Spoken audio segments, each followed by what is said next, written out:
selamat datang pada video pembelajaran mata kuliah pengembangan media presentasi digital. Kali ini kita akan membahas konsep media presentasi.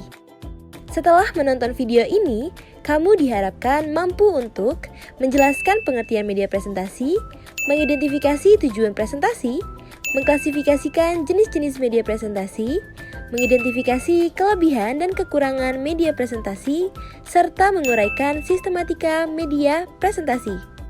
Pertama-tama, apa sih media presentasi itu? Yuk kita bahas. Diawali dengan kata media, yaitu segala bentuk yang digunakan untuk menyalurkan informasi, sesuatu yang membawa informasi antara sumber dan penerima informasi. Lalu, presentasi adalah suatu penyampaian aktif di mana seorang pemateri menyampaikan dan mengkomunikasikan ide juga informasi kepada audiens. Maka, media presentasi merupakan bentuk pemaparan ide pokok mengenai suatu fakta tertentu kepada audiens. Beralih dari pengertian media presentasi, kali ini kita bahas tujuan dari presentasi. Yang pertama, memberi informasi kepada audiens. Materi yang disajikan harus disusun dalam bentuk yang menarik, sederhana, dan mudah dipahami sehingga informasi dapat dicerna dengan baik. Yang kedua, mempengaruhi orang lain. Mempengaruhi audiens secara emosional dan intelektual bertujuan untuk mengajak audiens untuk bertindak sesuatu. Yang ketiga, menghibur audiens. Dalam hal ini, presentasi dapat menyelipkan humor yang mampu menghidupkan suasana agar pembelajaran terasa menyenangkan. Terakhir, memotivasi audiens. Dalam hal ini, presentasi digunakan untuk memotivasi audiens untuk melakukan sesuatu. Dalam memotivasi audiens, pembicara perlu menyampaikannya secara langsung tanpa basa-basi. Materi berikutnya adalah jenis-jenis media presentasi. Yang pertama, papan tulis. Kelebihan dari media ini yaitu sangat sederhana dan mudah digunakan. Selain itu, dapat digunakan secara fleksibel untuk membuat berbagai ilustrasi atau catatan secara langsung. Kedua adalah slide.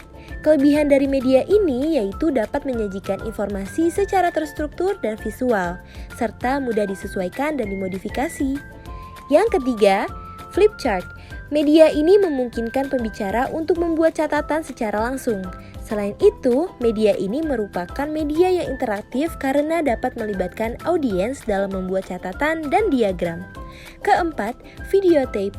Kelebihan dari media ini yaitu dapat menyajikan konten yang telah direkam dengan kualitas tinggi serta cocok untuk presentasi yang membutuhkan demonstrasi visual atau contoh praktis.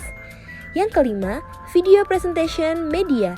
Media ini mampu menyajikan informasi dengan kualitas audiovisual yang tinggi dan dapat disesuaikan dengan mudah untuk memenuhi kebutuhan presentasi.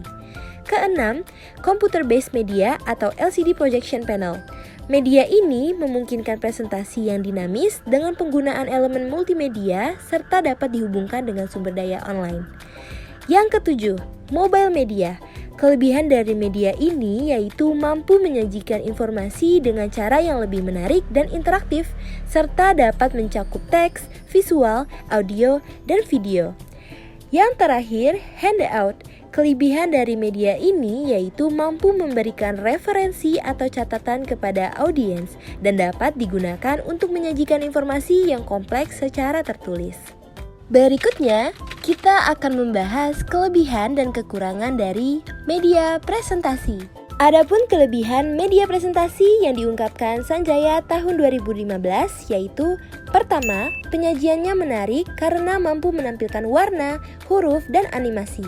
Kedua, pesan informasi dapat disajikan secara visual sehingga mudah dipahami oleh peserta didik.